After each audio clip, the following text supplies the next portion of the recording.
executives who have identified others' risk as opportunity. Some of them are here. Let's understand how did they go about identifying these opportunities? How did they exploit it? And what are the risks that they see to their business model? To share their views, we now have a panel which is moderated by Alok Goyal. Alok is a partner at Stellaris Venture Partners, an early-stage technology-focused venture capital firm based out of Bangalore. Thank you so much, Kirtana. Really appreciate, and thanks also to Deepak and to Sandeep for inviting me here. I know that people will be more keen to hear from the startups or the disruptors, as you guys are calling them, in the room, so let me make sure that I introduce them properly. I'll begin with introducing Khadim. Khadim is the co-founder and CEO of WhatFix, and I'll let him introduce WhatFix in a minute as well. Prior to starting WhatFix, Khadim was the founder of a company in the search engine optimization space. He worked with Huawei and IBM and did his education from IIIT and University of Mumbai. Welcome, Khadim.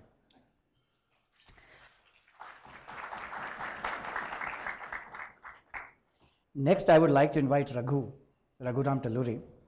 Raghu is the founder and CEO of Loadshare. Prior to starting Loadshare, which is an assetless logistics company, and again, with each one of them, I'm going to let them introduce the company in just a bit. He was a vice president at Myntra, prior to which he was an associate partner at McKinsey, and is a graduate of IIT Delhi and IIM Lucknow. Welcome. I next go on to Ankit Ratan. He is the founder and CEO of SignZ Technologies. Prior to starting SignZ, he was the co-founder of a company called Crosslink Analytics, before which he worked at Essex Lake Group. And again, like Raghu, he is also from IIT Delhi. And last and certainly not the least, I would like to invite Yadu Bhargavan. Yadu is a practicing lawyer, so you can see that he's quite unlike the rest of us. Anything we say wrong can be held against us, clearly, with him in the panel. He has his own firm, R. Bhargava and Associates. He's also the founder of a company called Access to Justice Technologies, or in short, A2J Tech, and he's a graduate of University of Connecticut School of Law. Welcome. I think since we are all talking about digital disruption, so every company today is actually very rapidly digitizing the processes to increase their improve the employee experience as well as user experience, right? And when they do that, actually they deploy hundreds of applications inside an organization. As per one of the studies, like every enterprise today has more than 1,000 software applications deployed. And when they spend hundreds of millions of dollars on that, definitely all of you want to see ROI on those digitization, all the softwares what you deployed. But what happens when you finish those deployments, the adoption is actually in the first year, as per the industry benchmark, it's only 30-35%. Why is that? Because the training or the methodologies to train the employees to use these softwares or the users to these softwares is very legacy, like instructor-led classroom trainings, product manuals, videos, knowledge bases, right? But today, as we're talking about the Ubers and Netflix, it's an on-demand economy. Everybody wants at the point of problem when they're stuck, right? Attention span is going low. So that's what WhatFix do actually. We provide contextual in-app guidance, like how GPS does on the road. We provide in-app step-by-step guidance for a user to complete any task inside an application, so that the adoption is optimal, user guidance, and they can finish their task rapidly. So that's what is WhatFix about. We have close to 400 customers globally. 70% of our customers are in US, 20% are in Europe, and rest spread across India, Australia, and other geography. I run Loadshare Networks. Loadshare is a logistics, a new age logistics platform. The idea, in a very simple way to describe to you is, when I used to be at Myntra, and I used to wonder why is there not a different way of doing logistics, which is leveraging small logistics entrepreneurs who are present everywhere in the country?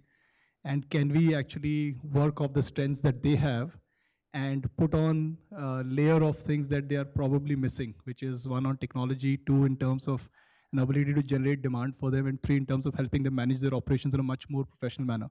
We do around 55,000-60,000 shipments a day, working all across India in 18 states in India for e-commerce companies, including the likes of Swiggy. And we do part truckload, which is working with FMCG, industrial goods, etc., where we provide a per kg rate across multiple different lanes. So that's LoadShare for you. So the problem that Science is trying to solve is that there is this great anomaly in financial services today, that while in e-commerce your actual product is physical, its transport is physical, still the experience of the consumer is extremely digital. While in banking financial services the product is theoretical, so it is digital. You can transfer money also completely digitally. But still the experience of the consumer has traditionally been a lot of hassle, a lot of pain. And that's not because banks and financial services do not understand that they need to be digital. SBI, as an example, has 58 mobile apps versions. It is because traditionally the back operation has been in siloed and has been through manual decision making in different silos. And so what Scienzy comes and does is it converts siloed manual back operations into real-time digital operations, primarily using technology. Today, because of that, we are working with over 50 institutions, including the top 4 banks in India. And we onboard almost 400,000 end users for these customers every month. Access to justice is an attempt at reimagining your conversation with the law. At least one of the best examples that always comes to my mind is in the late 90s, when we saw the emergence of Netflix, which would send you 3 CDs at any point in time. And while you could still go to a Blockbuster store, and nobody imagined that, you know, Netflix will be this $100 billion plus market cap company at some point in time. I was a beneficiary as a consumer, but the one that is even more imprinted in my memory is that I used to work with a company called Siebel, which was in the CRM space. And this was back in 2003. And I remember I heard for the first time name of a company called Salesforce.com. And you know, I remember they were selling 2 user licenses, 3 user licenses, sometimes 5, while we were still busy closing those $10, $15 million deals from Siebel. And we thought, you know, just these guys don't get it. They don't get what enterprise sales is all about. This cloud is just not going to work. Guess what? Not too far later, Siebel was sold for $5 billion. And I just checked that Salesforce right now is $124 billion of market cap. There are very few software companies north of $100 billion today. And so it is possible for the rug to be truly pulled from under your feet. And that kind of disruption can happen as well. We'll be curious, and any panelist is welcome to take this question is, do you believe that you are the Salesforce.com or the Netflix to a Siebel or a Blockbuster in your respective industries in any form? Is there someone whose lunch you're totally eating away? Don't be shy. If you are, I would advise you not to admit that. See, I told you anything I can would be taken definitely not against you. admit that. Maybe a little bit I can just share about the background. Like, so first time when we actually pitched WhatFix, actually there's several investors, including Alok and others, we ourselves didn't know the potential, right? So we thought our market size would be like $100, $200 million. That's it, right? A million, not a billion, right? But as we started evolving, right? Initially we thought SaaS is our market, and then we thought maybe why somebody would use in a consumer space as WhatFix for adoption, right? Consumer, it has to be very simple. But when we started focusing on enterprise, right, like Salesforce deployment is one of our largest customers, right? 70 customers of ours use WhatFix on Salesforce. And Salesforce started as easy to use vis-a-vis all your previously legacy enterprise software companies. Similar is happening, our deployments are increasing rapidly on Workday, SuccessFactors, Dynamics, Office 365. All these are the next generation or today's actually rapidly evolving cloud softwares. And when we go back and we see, okay, what's my addressable market? Every time I do this exercise, it just comes out bigger and bigger. Alok, who was saying earlier, like, I don't know, kaun paisa dega isko? Who will pay for this? Now saying, he started saying to me like, okay, I'm conservative in my estimations, right? So we estimate like $10 to $15 billion. So it's a white space completely. It's a new completely category getting created. Gartner has just recognized a month back, right? As a category, no MQ, no Magic Quadrant has come yet. So we are looking like in 4 to 5 years, maybe there'll be 10 to 15% penetration in this particular industry. So definitely, I think we are up for the disruption there. I have a very different take on who are you disrupting, right? Because if you look at India, the large bulk of whichever industry is actually SMEs, right? So when we look at in our context, who are we disrupting? We are not disrupting. Yes, we are disrupting some of the blue darts and some of the larger logistics companies, yes. But I think if you put it in perspective, then all of these organized so-called large logistics companies are only doing 2% of overall logistics in India. So it's actually it's not meaningful for you to say you are actually disrupting these big guys. Yes, you'll take some share away from here and there, but the real disruption is actually if you're disrupting the small unorganized fragmented logistics service providers, and you're disrupting in a way that you are making one among them or a few among them actually the bigger ones, right? And you're kind of making them as a segment much better by adding something to them, which is what they didn't have, and therefore you're kind of bringing a complementary value. So at least my perspective is actually not so much of whose lunch will I eat, but is as much about how can I enable this vast number of SMEs who are providing such a good logistics service, but they have their own deficiencies. Can I get them to become much larger? And can I, enable them to eat into lunch of somebody else, right? So I think that's and I think that's also not a right analogy, because I think the market itself is growing so much that just having a way in which you are able to tap into and organize these SMEs is actually a very big proposition in most industries. Logistics for sure is what we know. Just another point, just I want to maybe in the introduction also I wanted to make is, as a company concept, we call ourselves LoadShare because we are somewhat inspired by the airline example of code sharing, where it's not that you just need to compete, right? You have to figure out, and especially in a resource-strapped country like India, it's about saying, hey, look, everybody building a logistics network, own logistics network in every part of India is a bad idea, right? So can you have people who are working in one part of India who build up a good logistics service, and that collaborates or code shares with somebody else who's got a logistics service somewhere else? So I think the whole notion of eating lunch is something that I kind of fully don't get, but I think the larger idea is to collaborate and to equip some of the guys to really become big. I think that's at least my take on the eating lunch part of it. You certainly paid heed to Yadu's advice. You're politically very correct. You are giving them more lunch as opposed to eating anybody's lunch. I truly believe that this technology shift is of that nature, that this is a massive big trend. When there is a massive big trend, at least I don't think there is someone's rug, or because there aren't, the scale will be so large that there will be enough companies that will get built in this sector. What you are doing is very politically incorrect in the short run. Like after industrial revolution, it's not like everyone is not working, right? It's people have to change the skill sets. So I think from that ways, it's likely what you're disrupting is not politically that good to say everywhere, but I think that is what is getting disrupted. And for companies like us, I mean, you will get slowed down because there will be this obstacle to resistance. But I think now, at least the stage where we are, I think it's quite clear that this trend will continue. And more countries want to invest in this because countries see political power. Like China has invested huge amounts in AI. In fact, they've got Andrew Ng, who was one of the top guys in data science in US, back to China, gave him $100 billion to build AI because countries see this as political power.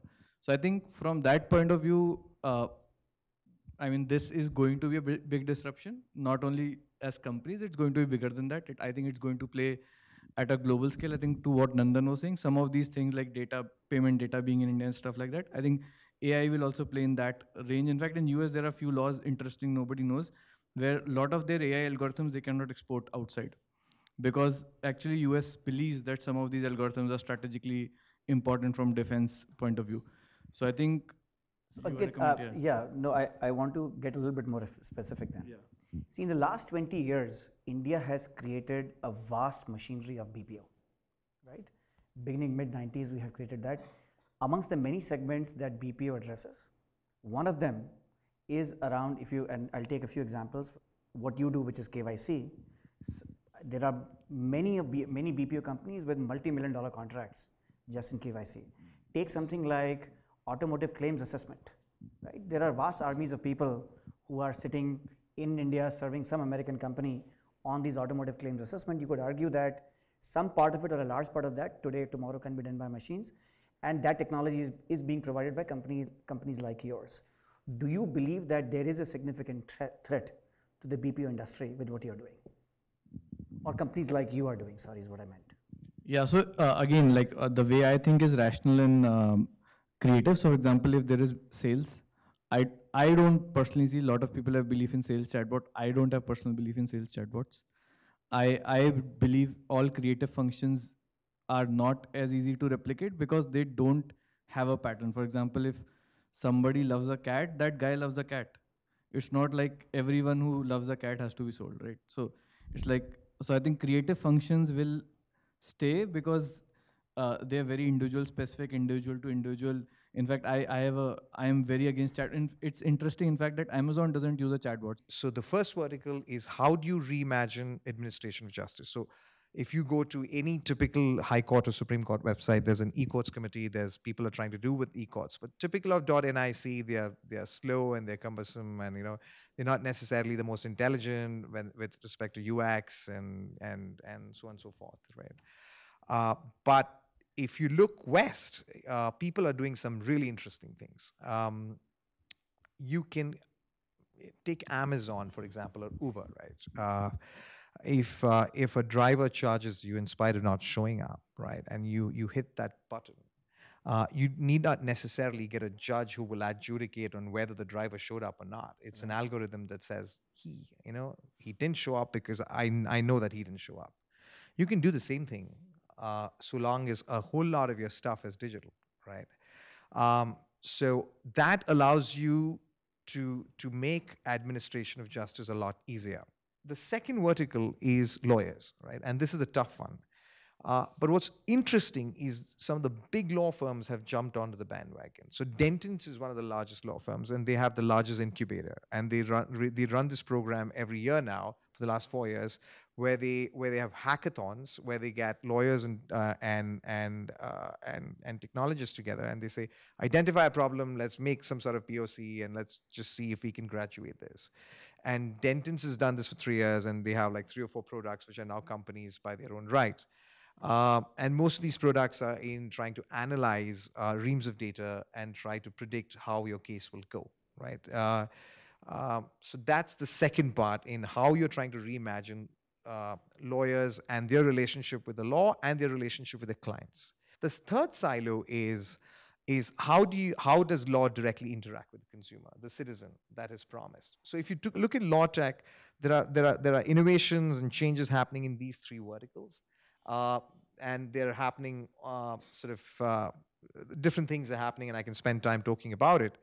Going back to what Ambarish kept talking about, which is a take on what Nandan spoke about, the empire striking back, and the empire is striking back. So France has sort of stood out, right? So this huge business opportunity is, and India has not sort of got onto the bandwagon as yet, but there was a startup out of Stanford, and Stanford's sort of a leader in this, called Lex Machina. What Lex Machina did was they took a bunch of IP litigation in the US, and they started running algorithms on it to see how typically judges would rule in a particular. Your problem is not unique, right? People have had the same problem before. So how a judge has ruled on it prior. And then it got bought out by LexisNexis. And what France has said now is, it's called Regulation 33, it came last month, is that you can't do that here. You cannot run statistics on our judges. Right? We won't let it happen. And I can see that happening everywhere in the world, where judges and lawyers say, I'm not going to let people do that. But then again, Nandan made a very interesting point, right? So what if France doesn't allow that? What if we do that in India and just put it up? So what if India bans something, China could still do it? So I don't know. I mean, there are a lot of answers we don't know, but there's innovation happening all through. What is it that is working for you because of which that digital transformation is possible today that was not possible earlier? Why are you being embraced? And what change are you truly driving there? So I think the more intent of your question, I guess, is timing, because of course people will buy you only when you solve problems for them. So of course we are solving some important problem. I think from a timing point of view, India is actually in the financial industry. India, I think, is slightly ahead of the curve. And I think there are two major events that happened which allowed this to happen. So I think one was definitely the emergence of a digital identity like Aadhaar, and also the government's strong intervention along with RBI to allow a lot of regulations to come around Aadhaar. And so suddenly the industry, which was in this mindset that, okay, things will always be like this, things will always remain physical, this is how things are done. Suddenly the regulator said, no, you can now just take an OTP and open an account. So I think one event was that, so which allowed suddenly everyone to feel, no, there is a different way. There is definitely a different way. And then what happened is, because of demonetization, suddenly, and there's two events around demonetization. So one, because of demonetization, a lot of business models started changing, cash started going digital, and I think Paytm became really, really big, which suddenly gave banks this impression, okay, a lot of incumbents were saying there's no threat to us. Suddenly, Paytm in a regulated industry came out like that large player saying, oh, we cannot just sit because we have banking license, there can be a Paytm which suddenly becomes so large that it starts threatening us. So I think then they started saying, oh no, we do need digitization. I think we need to do it rapidly. And I think that event suddenly broke that mental shackle because there was not a real regulation problem in at least digitizing 90%. Maybe there can be some regulation why you cannot go 100%, but there is no reason to be at 0%. So I think those two events primarily led to us being able to have that time when suddenly everyone wanted to take up digitization in India. Ankit, if I may add a question to it, in the previous panel, somebody asked a question on AI and there was a comment that, look, there is not enough clean data. You use a lot of AI to provide your services to your customers. What is it about your industry that has allowed that to be used, or whether in terms of maturity or in terms of availability of data, because of which you are able to do that? And might be worthwhile for you to even introduce what do you do with AI, because I don't think everybody will be familiar. Okay, so in the world of so-called AI, we deal with a problem set called computer vision. Computer vision is nothing but what people were doing using their eyes, you do it using technology. And there is this, of course, entire proposition that you need very, very large data to get very, very good at AI. It is not fully true. So for example, in one of the algorithms that we've deployed recently, we've realized that just 200 images are needed to get to 80% accuracy. And then you need from 80 to 90, you of course need 10,000, but the first 80% is reached very, very fast. So this thing about very large data to some extent is true, but the way, and there are a lot of things which I'm skipping because that will get too complicated from a technology standpoint, but the way the industry has emerged is they have allowed a lot of open source algorithms to be in the market and then allowed you to build over on top of them, which means that a lot of companies can get to 80% probably faster. So what happens is when a Sciencey goes in is it gets to a acceptable problem solving fast, so that when I go into an organization, I am not saying, oh, I will wait for some data to occur. I am solving a problem to a point of time. And then as data grows with me, I get very, very, very accurate over a period of time. So I think that has to be also understood by organizations. Organizations who adopt us understand that unlike a process, human-driven process, I will not have a definitive answer saying this application is rejected or accepted. I will have a probabilistic answer.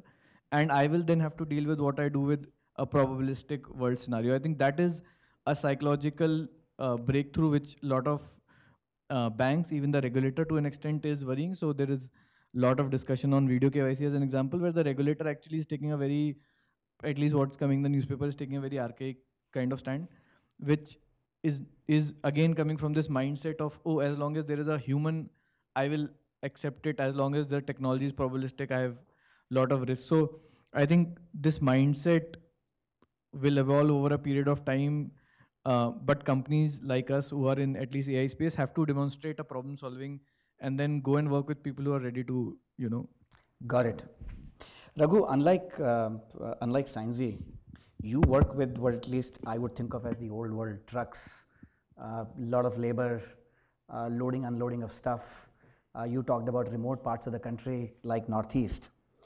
What is changing in the world of logistics that's actually allowing companies like you to even exist? Again, both from a timing perspective and also from just the offering perspective that is making it possible today.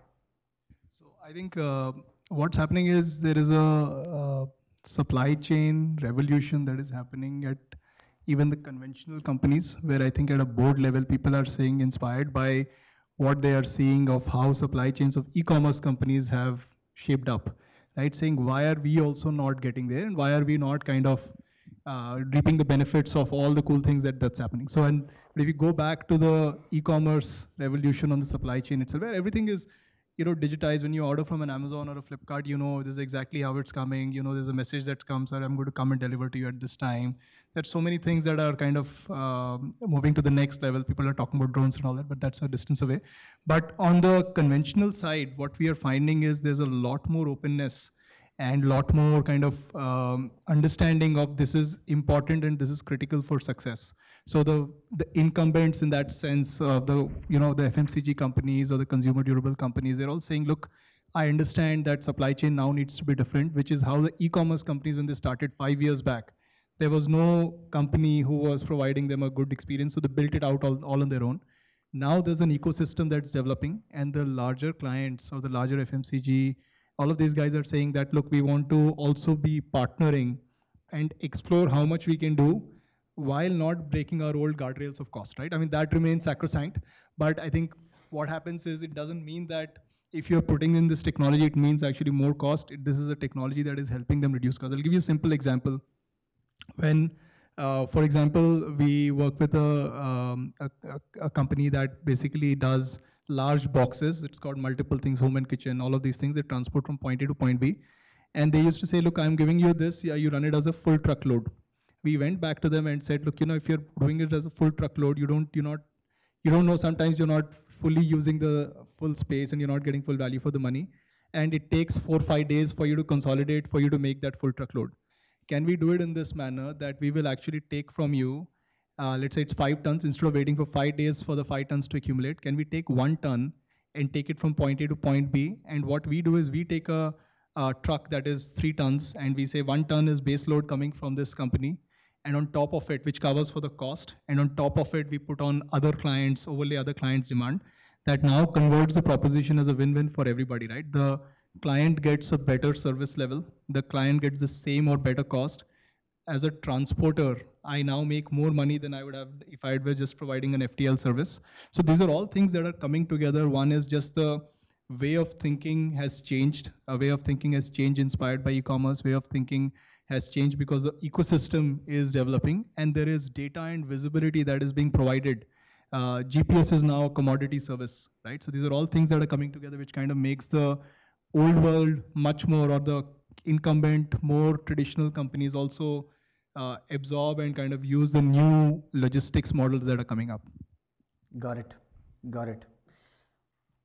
Khadim, you are doing something which is, at least was counterintuitive to me when I first met you, as I have confessed always, which is that my assumption always was that technology is there to make life easier, not make life difficult, and that humans should be able to therefore adopt technology. You came from a different world saying that, you know what, guess what, technology is not that simple to adopt, and therefore they need technology to adopt technology. Would love to understand sort of what makes technology so difficult to adopt, and therefore something that creates a space for WhatFix. So fundamentally, if you see, there was always a space for adoption technology. The mode has changed. The way we deliver today has changed, right? So like we are working with one of the software vendors. There, $500 million of the revenue comes from training and learning, right? Wow. So they are software vendors. This is basically, they train how to use their software for their enterprise customers. It's a whole new making a revenue, right? And most of you guys also would know. But if you see like a SaaS industry itself, like a decade, it's more than a decade old. But since the maturity of the browser and the way internet and all was behaving, it was very difficult to deliver feature-rich applications. But today it's possible. You can deliver very feature-rich applications, which were typically legacy on-prem, which are now getting on the cloud. But when you think from the training and learning and support perspective, you still are thinking like a legacy application like which are deployed on-prem. How do I deliver? How do I train my users, right? So I like to go to 30 different locations, do a classroom trainings, or I send them better designed tutorials or videos, or I can optimize my call centers in a different way, right? So still there's a different way of thinking. But since everything is on the cloud, now why not use that technology actually to disrupt the way the training has been done? Because if I'm an end user, right, I need something to be very quick and something which can understand what I need, right? So if I'm delivering online, I have a better understanding of my user. I know who is this user? Is it an administrator, a manager, or an end user? I know the context. I know where the user is, what feature they are trying to use for last few minutes, right? So I can pinpoint and exactly deliver contextually what they need, right? So that solves huge amount of discovery problem for the end user itself, right? And when they want to do a particular task, and if I deliver them step by step how they can execute those, actually it becomes completely on demand and disruptive on how the way we used to do it traditionally, right? So sometimes like for disrupting an industry, when we think the building blocks what got us here would remain the same, but the building block itself completely changes. Whatever we might argue that with whatever Jio has done, they have disrupted the telecom landscape, and if we were to believe everything that we read on ET and everything else, they could disrupt payments, they could disrupt e-commerce, they could disrupt a lot of the other, at least the consumer spaces in India that have been created in the recent past.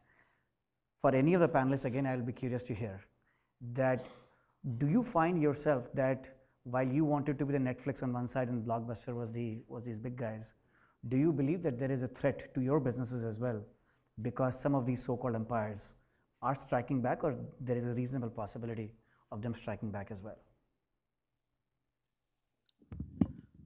So maybe I'll touch what like Ankit said, actually, like, okay, how you fundamentally think, right? So for WhatFix, basically we started with the premise saying, okay, we're going to help the users to finish their task or make them learn how to do their task, right? But as we are evolving, so what is the intention here? So intention here is actually we want to make sure that the employee or the user not only finishes their task, but gradually they start finishing it faster, more efficiently. So the productivity increases, right?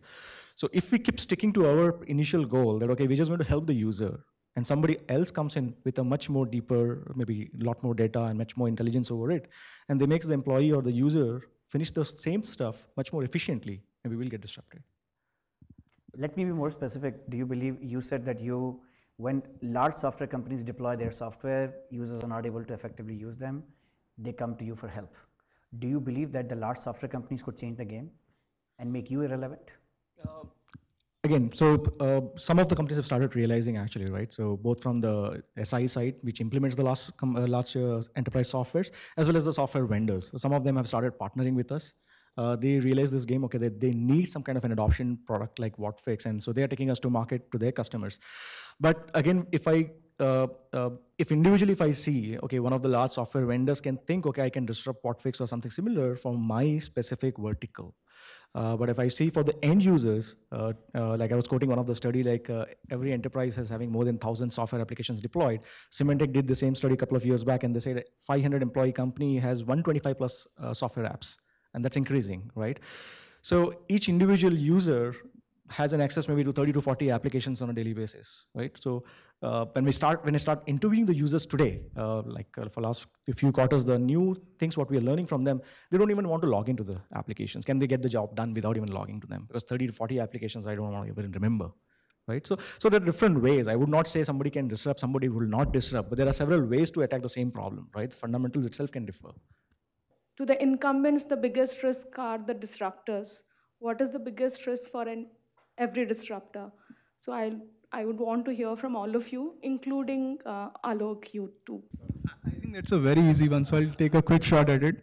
I think the risks to a disruptor are as many as you can imagine, ranged from capital risk, market risk, execution risk, team risk, right? So there's like a bunch of things that are, I'm stating the obvious, but as a disruptor, it's not that, I mean, sitting in this room, we might just feel that the disruptors are in a good position. I think that's not really true, right? The disruptors really need to get multiple of these risks addressed for them to become as credible alternative or credible kind of challengers to the incumbents who've had so many years of history, knowledge, etc. built in. So I would say my simple answer is Actually, there are all kinds of risks that you can think about that are existing for a startup, and your main job is to kind of navigate all of these risks one by one. So that the one risk to avoid is fatality risk, right? Everything else you have to kind of work around. And that's, I think, at least the way I see it. My job is to make sure that I manage these risks and show growth. And in many cases, the way to manage these risks is by showing growth. Yeah. I mean, 100% agree with Raghu. Like, if I was to actually even redefine it a little bit, is like when you're a founder and you have a small team, then everything is in your control. And when you are at a sales guy, you know exactly what to say in a deal. And then suddenly you are 40 people and there is some guy who says something random. And you're so angry that how can this guy say something like this? Doesn't he get it? Doesn't he get it? And then you realize you've actually not built a training mechanism where people who are coming in and doing their job actually are trained on these FAQs. So the point I'm trying to make is, I think the hardest thing for a disruptor is to see, unlike a large company, he cannot suddenly say, oh, I should have a training wing, so let me hire 10 people, have a training unit, 3 months he should be doing training.